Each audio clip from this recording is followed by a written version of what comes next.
सुंदरते ध्यानो विविटे वरी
Oh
एकाजनार्दनी तुमचा दास त्याची आस पूर्वावी गुरुब्रह्मा गुरुविष्णू गुरुदेवो महेश्वरा गुरु साक्षात परब्रह्म तस्मै श्री गुरवे नमः. मस्तके पायावरी यारे करी संतांच्या मनोजव मारुतुल्य वेगं जितेंद्रियं बुद्धिमता वरिष्ठं वातात्मने वानरयुक्तमुख्यं श्रीरामदूतं शरणं प्रपद्ये. 16व्या शतकात एक तारा चमकला जिजाऊच्या पोटी राजा शिवाय जन्मला. घडविले स्वराज्य सुखावरी प्रजा कधी विसरणार नाही राजवंदन तुम्हा करण्याला विठ्ठल.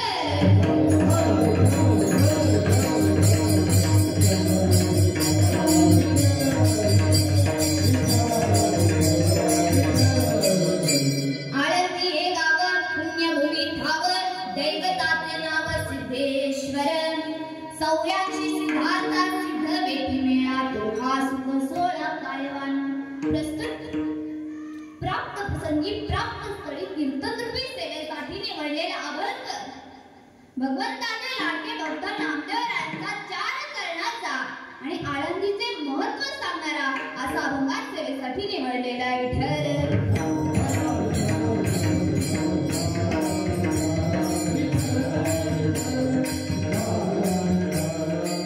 महाराजा अभंगातून सांगतात आळंदी हे गाव कसं आहे तर ती पुण्यभूमी आहे.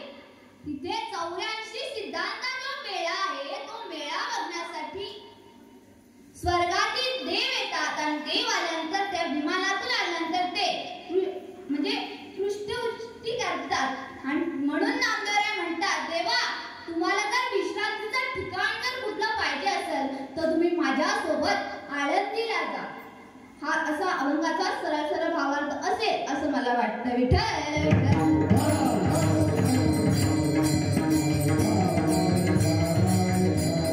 म्हणजे असा सालाबाद प्रमाणे आपल्या या वर्षी आपली जी दिंडी सोहळा जो चालू आहे तो माऊली सेवाभावी मंडळ जांभुर्डे व परिसर तालुका मुरबाड जिल्हा ठाणे इथून ही दिंडी ही आळंदीला जात आहे. त्या सुखाच्या सोहळ्यामध्ये सहभागी होण्यासाठी आपण जांभुर्डेवरून कुठे चाललेलो आहोत तर आळंदीला चाललेलो आहोत. आणि आळंदीला जात असताना आपण मुक्काम करत जात असताना आजचा आपला मुक्काम जो आहे तो आहे पाडालगाव. आणि या गावामध्ये आहे आणि आजची जी अन्नदानाची सेवा आहे ती देणारी एक महान व्यक्ती असं म्हटलं तरी चालणार नाही. ज्या दिवशी अन्नदान दिले त्याच दिवशी ते निवडून आले. ते काय झाले तर आमदार झाले. ते कोण आहेत तर बाबाजी शेठ रामचंद्र काळे. हे गेले किती वर्ष जेडपी मध्ये किती वर्ष 3 वर्ष जेडपी मध्ये असल्याच्या नंतर आज ते काय झालेले आहेत तर आमदार झालेले आहेत. अहो आपल्या दिल्लीचे भाग्य असे का ज्या ठिकाणी वस्तीला थांबलोय ज्यांची अन्नदानाची सेवा आहे त्यांचं पण काय पुण्य असेल. वारीला अन्नदानाची सेवा दिली आणि त्याच दिवशी आमदार झाला. किती आनंदाची गोष्ट आहे. आता ते आहे तिथे त्यांना गडबड असेल ते कसे येतील पण ते अन्नदानाची सेवा दिली. सगळ्यात मोठे दान जर कुठले असेल तर ते आहे अन्नदान. आणि अन्नदान हे आपण प्रत्येकाने केलंच पाहिजे. तर असो आजची जी कीर्तनरूपी सेवा आहे ती माझ्याकडे ज्यांनी दिली ते म्हणजे हरिभक्त पारायण आपले मार्के महाराज. 1-2 वेळा घरी आले म्हणाले की माई तुझं कीर्तन ठेवायचे आणि तू कीर्तन कर. बोला चालेल ठीक आहे. मला काय माहित योगायोग असा आहे का ज्यांची अन्नदानाची सेवा आहे तेच आमदार झाले. आता आमदार होणं पण काही सोपी गोष्ट नाही. तर असो त्यांच्या पदरात हे अन्नदानाचे पुण्य पडले. तर तुमच्या माध्यमातून मला सेवा मिळाली त्याचप्रमाणे सगळ्या वारकऱ्यांच्या माध्यमातून मला सेवा मिळाली. मी तुमची ऋणी राहिली. विठ्ठल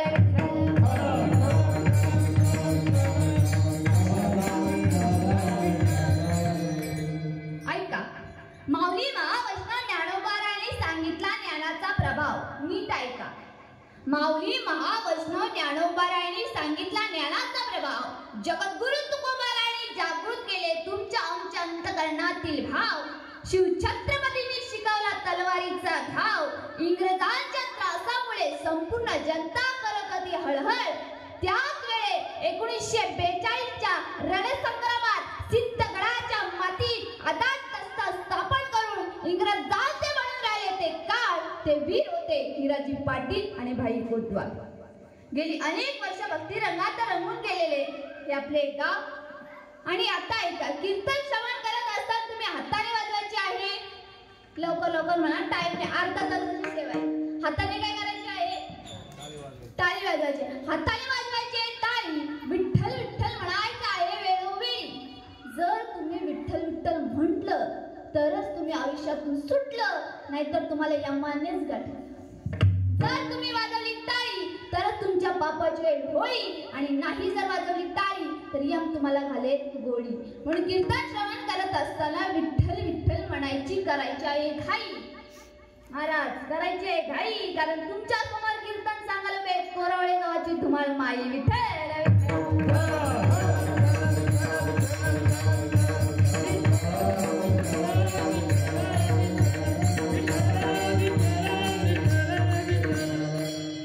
आनंदी हे गाव ही पुण्यभूमी आहे. का पुण्यभूमी आहे? तिथे कोणाचा जन्म झाला आहे? कोणाचा झालाय? तर महावैष्णव माऊलींचा जन्म त्या भूमीमध्ये झालेला आहे. ते असो, पण त्या ठिकाणी काय आहे? साक्षात सिद्धेश्वर आहे. म्हणून ती भूमी कशी आहे तर पवित्र आहे. आणि त्या पवित्र असणाऱ्या भूमीमध्ये आपण जात आहोत. जात असताना आपण असे साधं सुद्धा जात नाही. आपण काय करत चाललो आहोत तर त्या भगवंताचे नामस्मरण करत चाललोय. रस्त्याने जात असताना आपण म्हणतो ज्ञानोबा तुकाराम, ज्ञानोबा तुकाराम, ज्ञानोबा तुकाराम, ज्ञानोबा तुकाराम असं भजन करत करत जात असताना आपण कुठे जातो तर आळंदीला जातो. महाराज या वारकरी संप्रदायाचे 3 तत्व सांगितलेले आहेत, 3 मात सांगितलेले आहेत. आता ती 3 मात कुठली तर भजन करा विठ्ठल विठ्ठल.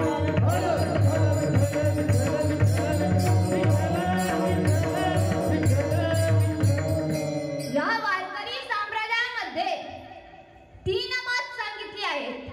पहिली मात आहे जीवाची मात, दुसरी मात आहे देवाची मात, आणि तिसरी मात आहे संतांची मात. आता यामध्ये सुद्धा 2 प्रकार आहेत. पहिली आहे जीवाची मात व जीवाच्या गावाची मात. दुसरी आहे देवाची मात व देवाच्या गावाची मात, आणि तिसरी आहे संतांची मात आणि संतांच्या गावाची मात. विठ्ठल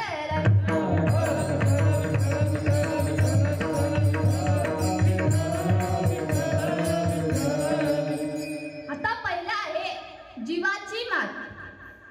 आता जी जीवाची मात आहे ती कशी आहे तर दुःखामध्ये. आता जीवाची जर आपण मात बघितली तर ती कशी सांगता येईल? कारण जीव हा प्रत्येक गोष्टीसाठी तळमळ करत असतो, धडपड करत असतो. आता बघा, आपण घरी बांधा वर्षा, कोणी दारात कचरा टाकला, याच्याशी आपण काय करतो तर भांडण करतो. आता ते घरपर्यंत ठीक आहे, पण आपण वारीला आलो तरी कुठं सुधारले? आता बघा, महाराज कीर्तन होते. आता कीर्तन झाल्याच्या नंतर अशा देवाला गर्दी करतील, त्याच्यात पण काय करतात तर भांडणच करतात. कशामुळे करतात? कारण की ती जीवदशा आहे, ती जीवाची मात आहे, आणि जीवाची मात असल्यामुळे आपण काय करतो तर भांडण करतो. आता जेवणा वर्षाचा ठीक आहे, झोपण्या वर्ष, आंघोळी वर्ष आणि चालण्या वर्ष पण तू माझ्या पुढे गेलीच कशी काय? प्रत्येक गोष्टीवरून आपण कल म्हणजे भांडण करतो, कारण की ती दशा कशाची आहे तर जीवाची दशा आहे. विठ्ठल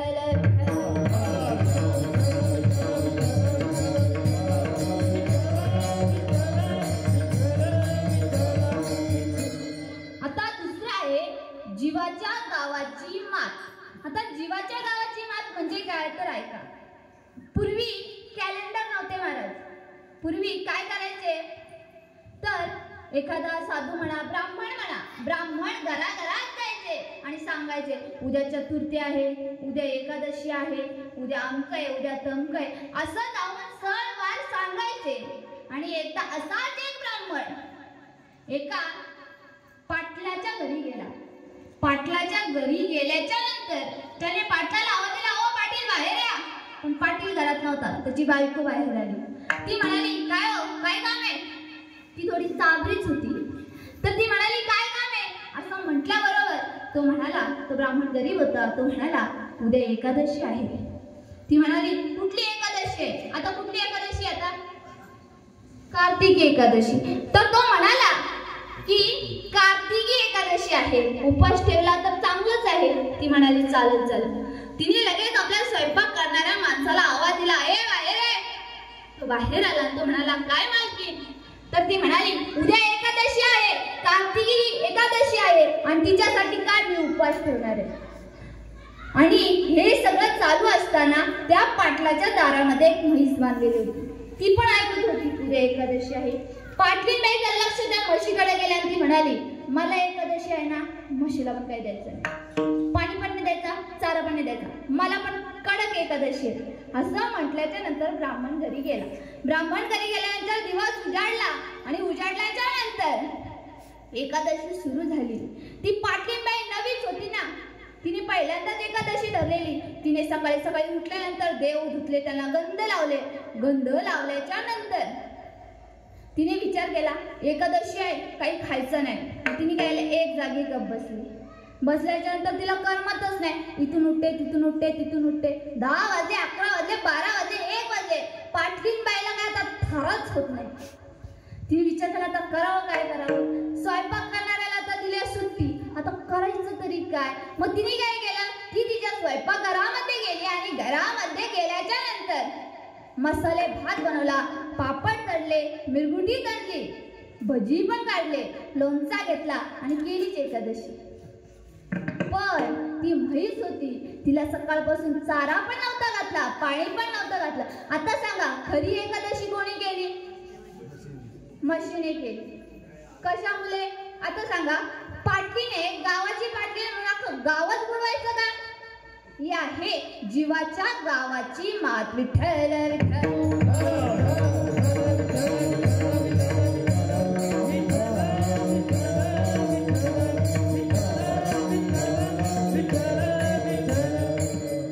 आता आहे देवाची मात. आता देवाची मात म्हटल्यानंतर देवाने काय काय केलं भक्तांसाठी? तर पुंडलिक रायासाठी देव अजून तिथे उभा आहे. तुका म्हणे धन्य त्याची मात, पुंडलिकासाठी अजून ते जात, पुंडलिकासाठी अजून ते जात, पुंडलिकासाठी अजून ते जात, पुंडलिकासाठी अजून ते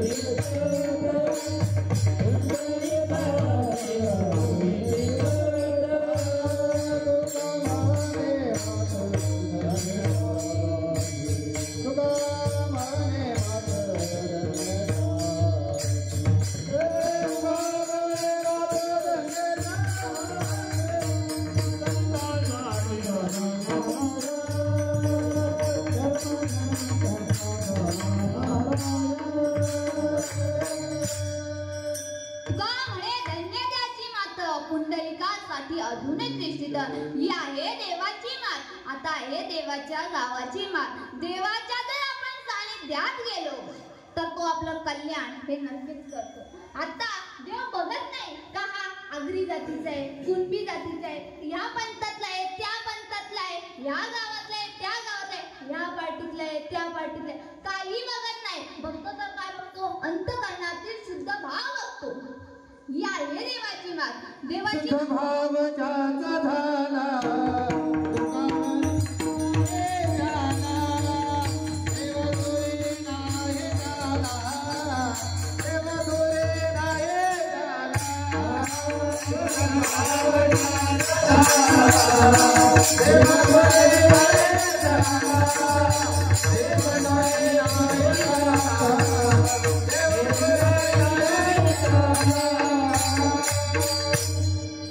ही देवाच्या गावाची मात जर आपण बघितली, देव भक्ताची जात पात बघत नाही.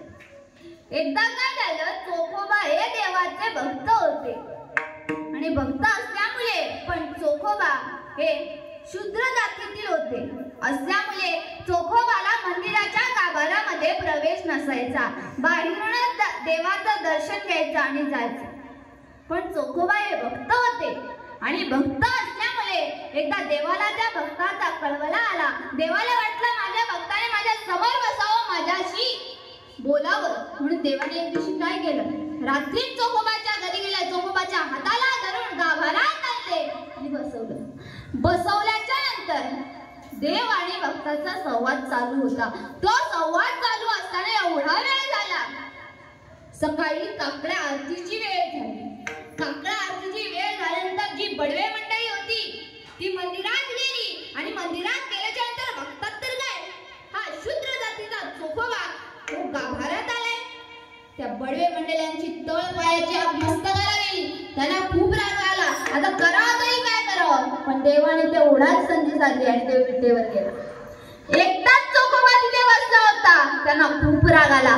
ते त्याच्या जवळ गेले, त्याला खूप मारलं. चोखोबाला खूप मारल्याच्या नंतर चोखोबाला धक्के मारत मारत बाहेर काढलं आणि बाहेर काढल्याच्या नंतर चोखोबा एक शब्द सुद्धा बोलणार नाही. आपल्या जागी कोणी असतं दिंडीत फक्त आपण बोललो, ए साईडला सर, मी नाही, तुमची दिंडी तुम्हाला, चालू आम्ही घरी. पण ते चोखोबा होते. ते काय म्हणाले, ते बाहेर आले. एवढा मार खाऊन सुद्धा ते म्हणाले, देवा ही तुझीच लीला. आणि चोखोबा घरी गेले. चोखोबा घरी गेल्याच्या नंतर 4-5 दिवस झाले चोखोबा देवाच्या दर्शनासाठी झालेले. देवाला काळजी वाटली. काय रे, चोखोबा अजून दर्शनासाठी आला नाही, काय झालंय काय चोखोबाला?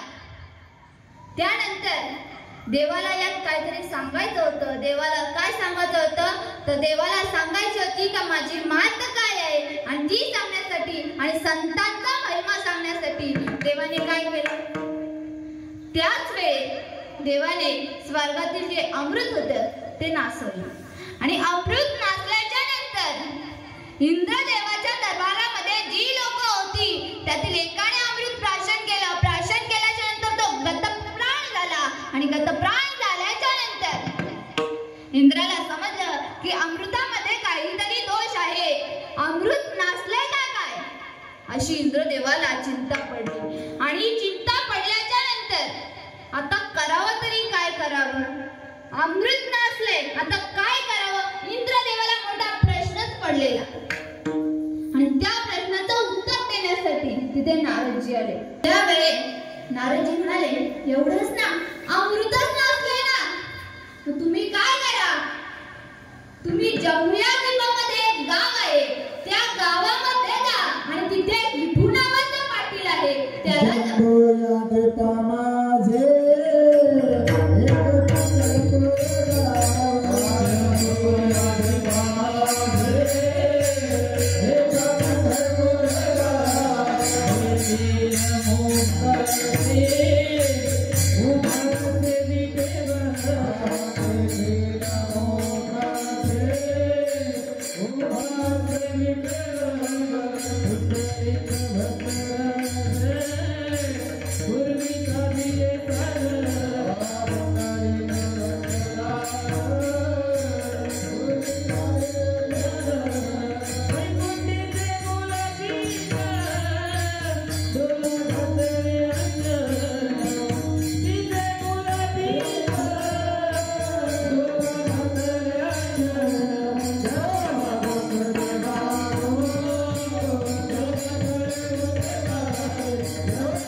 म्हणजे विठोबाला भेटा, तो तुमचे अमृत 100% चांगलं करून दे, शुद्ध करून दे, जे नासले ते परत पुन्हा सारखं करून दे.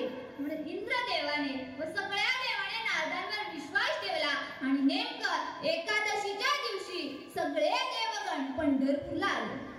पंढरपूरला आल्याच्या नंतर चोखोबांची कीर्तनाची सेवा ही चालू होती. आणि कीर्तन करत असताना चोखोबांनी बघितलं, काय रे, आज नवीनच कोणतरी दिसतंय. चोखोबांना त्या देवाला ओळखण्याची दृष्टी होती. चोखोबा म्हणाले, अरे आज इंद्रदेव सुद्धा आले, त्यांच्यासोबत त्यांची सगळी मंडळी आले. आज आपण खूप जास्त वेळ कीर्तन करू. आपण नाही, हा चोखोबा, नाही तर तुम्ही म्हणाल सकाळपासून पाय दुखलेत, कधीपासून चालतोय, पायाला खडे घातले, चप्पल तुटले, हे झाले ते झाले. आता कधी एकदाच जेवतो आणि झोपतो, आणि झोपलो तरी सकाळीच 3 वाजता महाराजांची शिटी होईल का उठा. म्हणून आपलं कीर्तन नाही, चोखोबाचं कीर्तन होतं. चोखोबाने विचार केला, उद्या सकाळी उजेडेपर्यंत मी कीर्तन करेल. आणि कीर्तन चालू असताना इंद्रदेव बसलेले होते. ते जोशामध्ये कीर्तन करत होते चोखोबा. आणि कीर्तन करत असताना द्वादशी उजाडल्याच्या नंतर कीर्तन संपलं. कीर्तन संपल्याच्या नंतर ते इंद्रदेवासह सर्व देव हे पांडुरंगाकडे गेले आणि म्हणाले, देवा हे अमृत नसलंय, ते शुद्ध करून दे. तर ते म्हणाले, अरे हे काम माझ्याकडे नाहीये. आता देवाला काय ते शक्य नव्हतं काय, पण देवाला त्या संतांची महिमा सांगायचा होता. देवाला सांगायचं होतं की माझी मात काय आहे. त्यामुळे देव म्हणाले, हे काम माझ्याकडे नाहीये, हे तुम्ही चोखोबाला सांगा. चोखोबाला सांगितल्यानंतर चोखोबा म्हणाले, थांबा, आज द्वादशी आहे, पारणं फेडू. मी पारणं फेडून येतो, तुम्ही पण कलशा फेडून या. म्हणजे काय, एकादशी धरल्याच्या नंतर त्या दिवशी उपवास सोडायचा नाही, दुसऱ्या दिवशी उपवास सोडायचा, त्याला म्हणतात पारणं. त्यावेळी देव म्हणाले, अरे चोखोबा तसं नाही, सगळे देवगण मंदिरातली सगळी लोक तुझ्या घरी पारणं सोडायला येतील.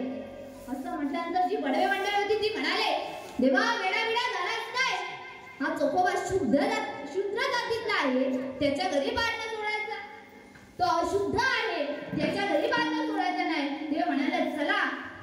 देव म्हणाले, चोखा डोका परी चोखा डोका परी भैवनो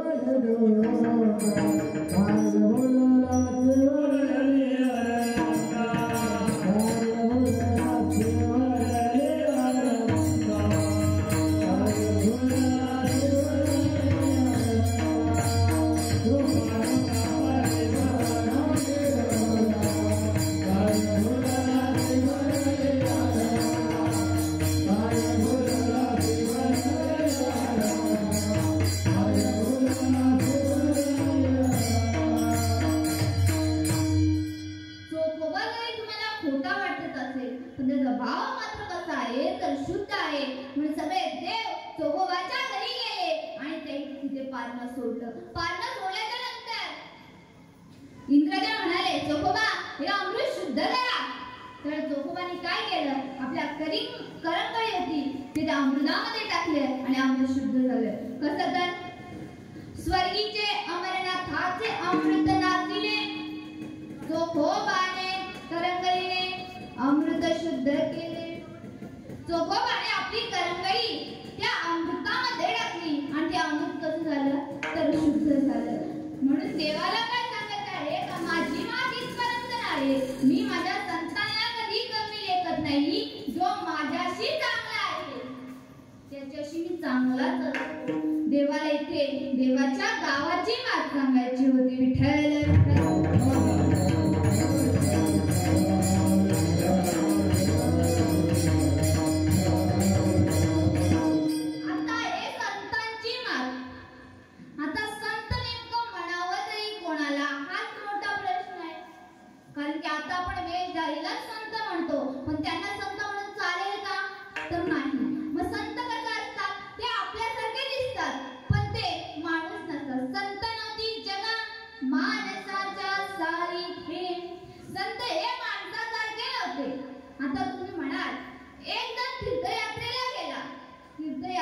गेल्याच्या नंतर तो तीर्थयात्रेला गंगा सागरेला गेला.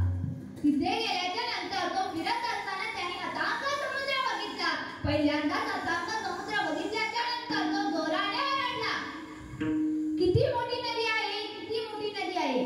त्याच्या साईडला एक माणूस होता. तो म्हणाला, वेड्या, नदी नाही, समुद्र आहे, समुद्र. इथे गंगा सागराला मिळते म्हणून याला गंगा सागर म्हणतात.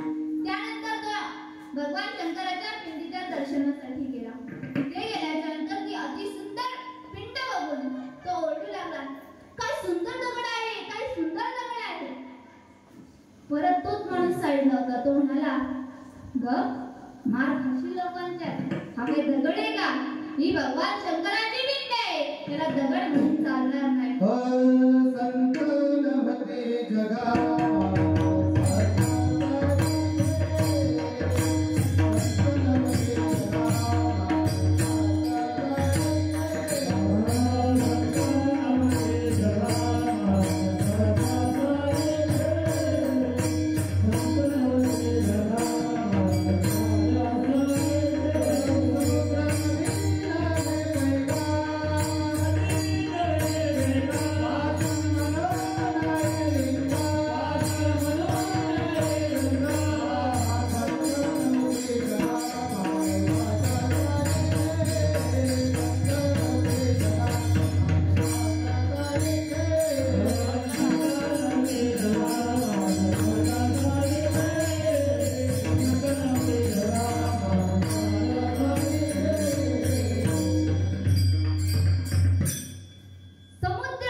हे नाव होतं. त्यानंतर दुसरा युग कुठला आहे? महाराज कुठला आहे दुसरा युग?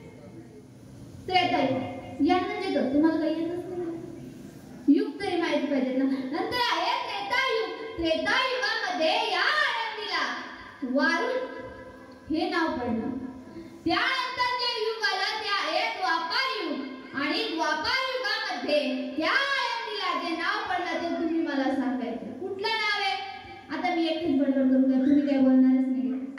कुठलं नाव आहे ते बसलेल्यांपैकी सांगा. आता इथं घरचीच माणसं, त्याला पण बोलू दे ना. तर काय नाव पडलं? तर कापिला. आणि त्यानंतर जे युग आलं त्या युगाचं नाव काय आहे? चालू युग कुठलं आहे? जेवले नाही का? महाराज नाश्ता नाही दिला ना? नाश्ता नाही दिला? नाही, माझ्यासोबत नाश्ता केला ना खाली. तर कुठलं आहे? तर कलियुग आहे. आणि या कलियुगामध्ये त्या क्षेत्राला नाव काय आहे? आळंदी. आणि त्या आळंदीला आपण चाललेलो आहोत. पण ती आळंदीमध्ये आपण माऊलींच्या भेटीसाठी चाललेलो आहोत. त्या माऊलींनी त्यांच्या जीवनात खूप कष्ट सहन केलेले आहेत. विठ्ठल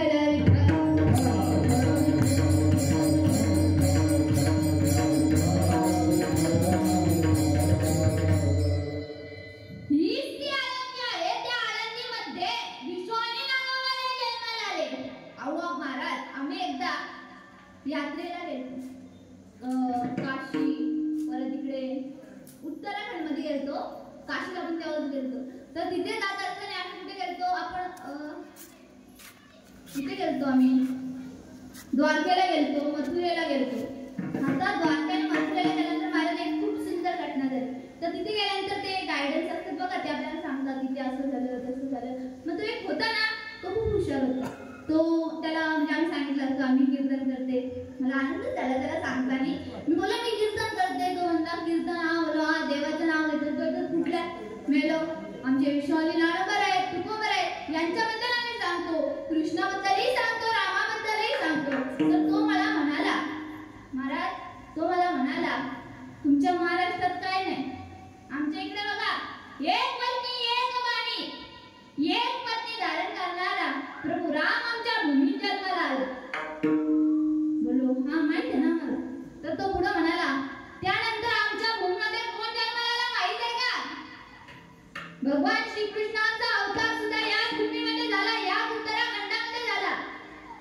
तो सांगत होता, आम्ही ऐकत होतो. कोणी काय बोलतच नव्हता. मी पटकन बोललो का इथे जन्म झाला?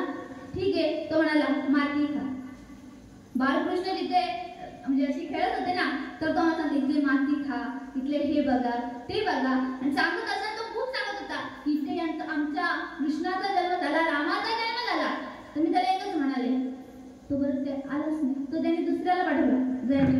मी म्हणाले की तुमच्या या भूमीमध्ये या उत्तराखंडाला प्रभू रामचंद्र जन्माला आले, मान्य आहे आम्हाला. आमचा देवाचाच आहे राम प्रभू. कृष्ण जन्माला आले, मान्य आम्हाला. पण आमच्या महाराष्ट्रामध्ये आमच्या आळंदीमध्ये एका आईच्या पोटी 4 देवता जन्माला आला, याचा आम्हाला अभिमान आहे. विठ्ठल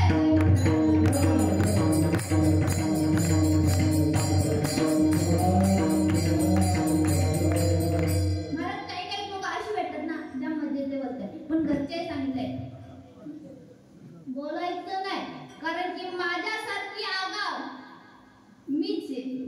मी जी लहानपणाची होते ती मी होते, पण माऊलींच्या कृपा आशीर्वादामुळे त्यांच्या सानिध्यात राहिल्यामुळे थोडं बरं झालंय.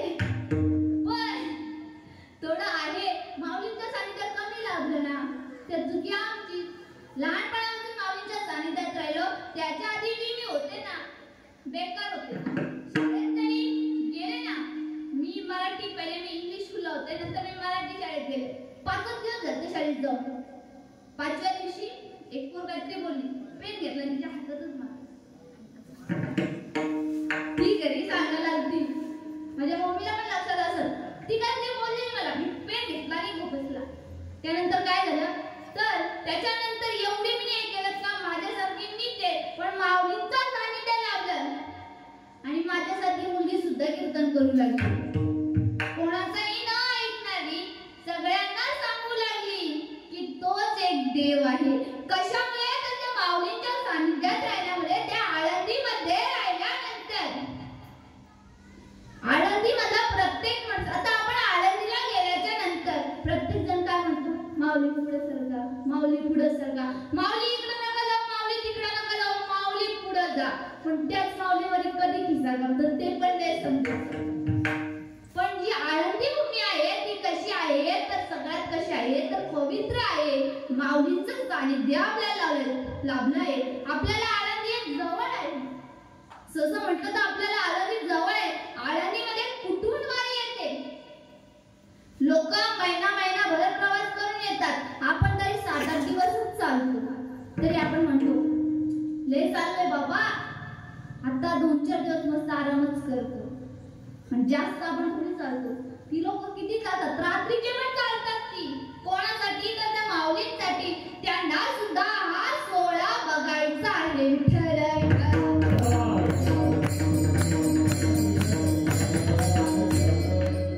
कारण की या आळंदीमध्ये 84 सिद्धांताचा सिद्ध व्यक्ती मेळा आहे. तो बघण्यासाठी लाखो भाविक आळंदीला येतात. कारण की तो सुख सोहळा आपण काही वाढू शकतो. सिद्धांता सिद्ध व्यक्ती मेळा,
ज्याचं पुण्य असतं त्यालाच बघायला मिळतं. आता आपण म्हणू एवढी जण येतात एवढ्यांचं पुण्य आहे, एवढी जणी घरी राहतात त्यांचं पुण्य, त्यांना पुण्यच नाही, त्यांचा पाप आणवा येतात म्हणून ते येत नाही. तर काय म्हणतात शेजारी येणार होती ना माता सांगायला चालत जायला, काय सांग तीच पडली. अरे ती पडली नाही, तिचं पाप आणवा आलंय हे आपल्याला समजलं पाहिजे. तिथं जाण्यासाठी सुद्धा पुण्य लागतं. मला कधी असं वाटतं की माझं पुण्य किती असेल का मी तिथे राहून आलेली आहे. विठ्ठल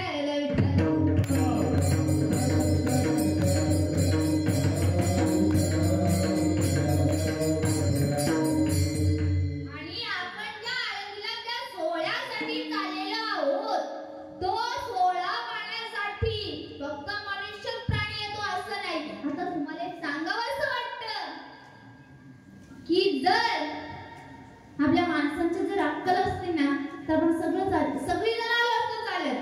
आता माणसाचं सोडा, या दिंडीत एक असं वैशिष्ट्य आहे. पप्पा चालत येताना मला बोलले हा कुत्रा आहे ना कुठला, तो कुत्रा नाही त्याला काहीतरी देवाचं नाव ठेवा, माऊली म्हणा त्याला. तो जो माऊली आहे ना गेल्या वर्षी पण एक माऊली होता. या दिंडीला पप्पा किती प्रत्येक वर्षी एक ना एक कुत्रा येत. आता कुत्रा तरी एक माऊली येतो. तो माऊली सगळ्यांच्या सोबत जात असतो. सगळ्यांच्या सोबत जात असताना आता मला तुम्हाला सांगायचं वाटतं त्या माऊलीचं एवढं पुण्य आहे की ती आपल्या सोबत, काही लोक म्हणतात म्हणजे देवाला प्राप्त करण्याचं जे ज्ञान आहे ते मनुष्य जन्मातच आहे. पण जर आपली एखाद्याची इच्छा राहिली, जो निष्ठावंत वारकरी आहे त्याची इच्छा राहिली की माझी वारी राहिली, तर त्याला असा जन्म भेटतो, त्याच्या गळ्यात हार पडतो, त्याच्या गळ्यात दिंडीचं काढ पडतो आणि तो आपल्या दिंडीसोबत आपल्या वारी सोबत हे माझ्या माऊलींना भेटायला जातो. हे भाग्य त्या माऊलीचं आहे. प्रत्येक माणसाचं जर अक्कल असती ना प्रत्येक जण वारीला. या कुत्र्यासारखी म्हणजे या माऊलीसारखी जरी त्याला अक्कल असती असता विठ्ठल.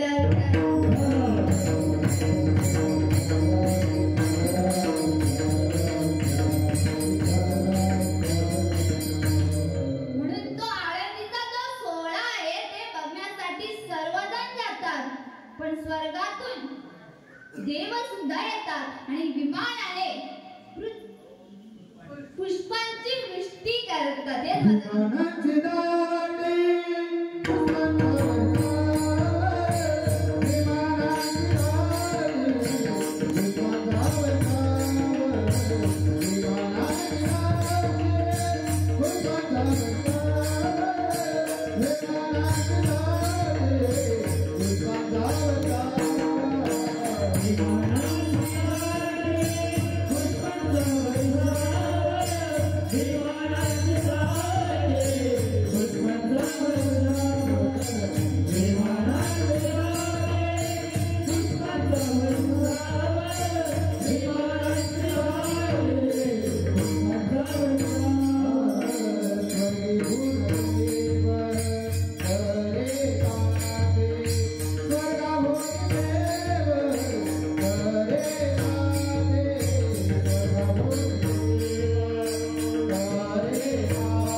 सोहळ्यासाठी जातो त्या सोहळ्यासाठी स्वर्गातील देव सुद्धा येतात आणि ते देव येत असताना नामदेव आहे पंढरीश पांडुरंग परमात्म्याला म्हणाले, अरे देवा, तुला जर विश्रांती घ्यायची असेल ना, तू माझ्या सोबत आळंदीला जा, त्या कल्पतरूच्या दाराकडे तू विश्रांती घे. आणि हेच माझं वचन चौथ्या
जातात म्हणून तुम्ही आळंदीला चाललेले आहात आणि चालत असताना माझ्यासाठी कीर्तन केले.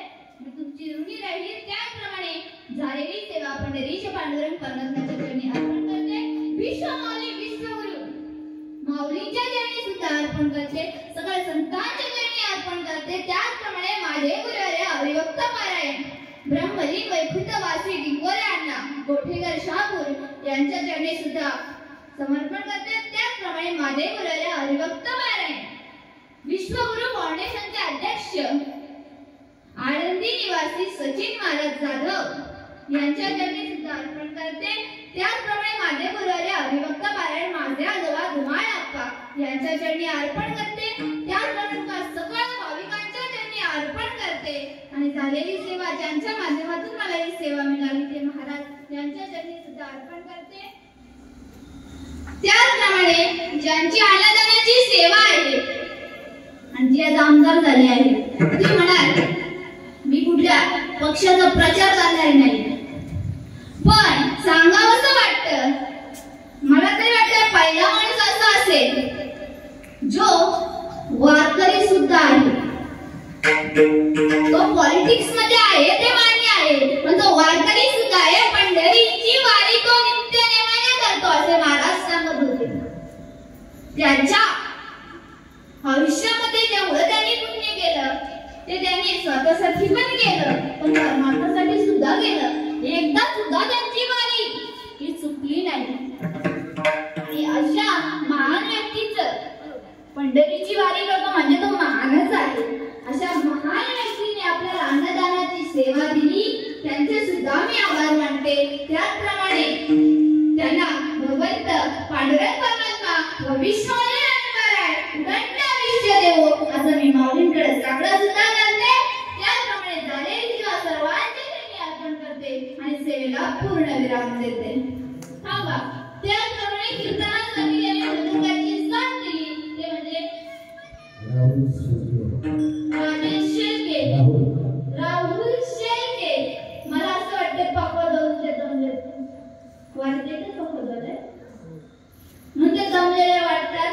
त्यांचे सुद्धा आभार व्यक्त करते. पूर्ण वारीमध्ये सुद्धा त्यांनी पक्वा जगवला आणि आता सुद्धा आता त्यांचे मी राहील. त्याचप्रमाणे मुलते पुरते हरिकथे सरते करुणी घ्यावे तुमते बिनवदसे.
म्हणजे चांगलं असेल तेव्हा ते गुरुदेव हरिभक्त पारायण ब्रह्महरी लिंगोरे यांचा प्रसाद आहे. त्याचप्रमाणे मी यासाठी साथ दिली त्यांचे सुद्धा आभार. कीर्तन एक तासाचं सोपं नसतं.